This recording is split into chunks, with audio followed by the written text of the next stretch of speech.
Welcome to World History with Mrs. HT. The title of our lesson is Renaissance Begins. I can define the term Renaissance and identify important contributors to Renaissance art. Assignment directions. As you watch this video, complete the handout called Renaissance Begins. Fold booklet and paste it into this page of your notebook. Here are the materials you need for this lesson. Renaissance Begins booklet. Here are some key terms. Secularism, related to worldly things, not connected to religion. Humanism, a system of thought that focuses on humans rather than divine matters or gods. Patron, a person who supports artists, writers, or creative institutions with money, gifts, or social or political influence.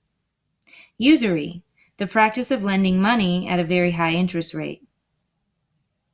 Monastic, pertaining to monasteries or the way of life of monks and nuns. Sonnet, a type of poem that originated in Italy, consisting of 14 lines that rhyme according to a pattern. It discusses an idea in the first 8 lines that is then figured out in the last 6 lines. For example, take a look at this example sonnet. The first 8 lines are here. 1, 2, 3, 4, 5, 6, 7, 8. In the first 8 lines, there's a problem. And then the last 6 lines is the answer. So take a minute to read it and figure out how the first 8 lines are figured out in the last 6 lines.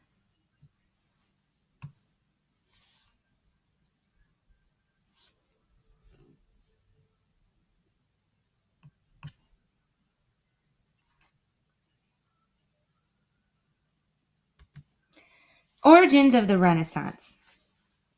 The Renaissance emphasized the importance of the individual as well as secularism. The interest in humans, apart from religion, was called humanism. It grew in part from the Crusades when Europeans and Muslims interacted. The rise of the middle class introduced new points of view and led to the belief that humans are unique individuals and capable of great things. Origins of the Renaissance. The Renaissance began in Italy, where powerful port cities had become city-states independent of the control of a king or even the church. Wealthy Italian leaders borrowed and loaned money without regard for the church's regulations against usury. Some of the wealthiest families, like that of Cosimo de' Medici, became patrons of the arts and promoted the study of the classics.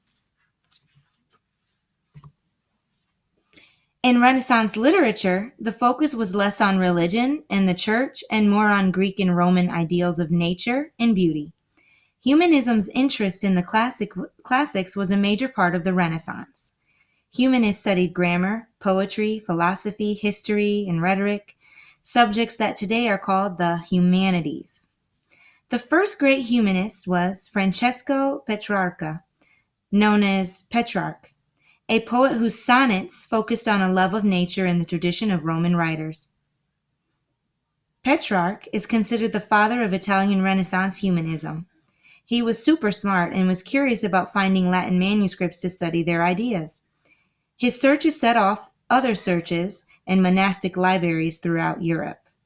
Another great humanist was William Shakespeare, a famous poet and playwright. Shakespeare used plots from ancient texts rebooted in an updated way for his comedies, tragedies, and histories.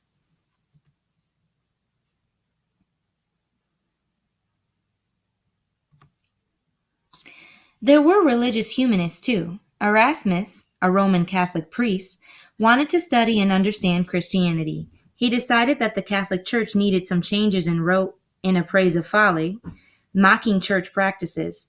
Much of what he wrote was considered controversial, and some people even thought Erasmus was calling for the destruction of the Catholic Church.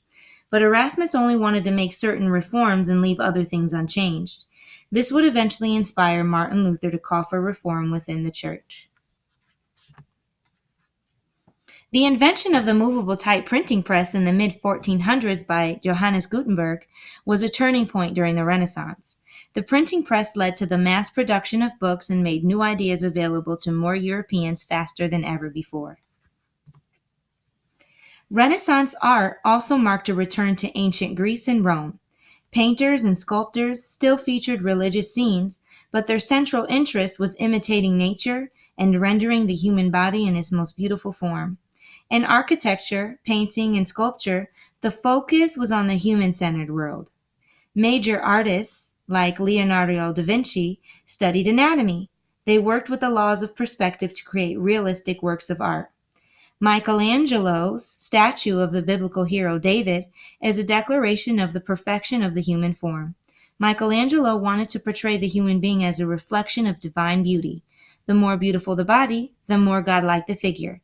His fresco on the ceiling of the Sistine Chapel features ideal bodies in perfect proportions. The Sistine Chapel is a chapel in the Apostolic Palace, which is the official residence of the Pope.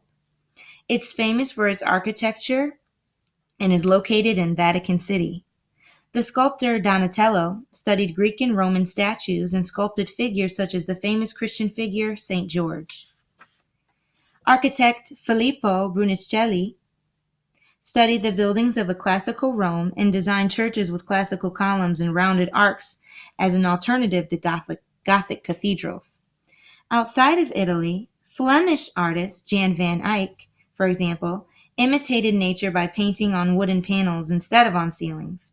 By experimenting with oil paints, he was able to capture true life details. Once you've completed your graphic organizer and answered all the questions on your worksheet and pasted your booklet into your notebook, you've completed this lesson.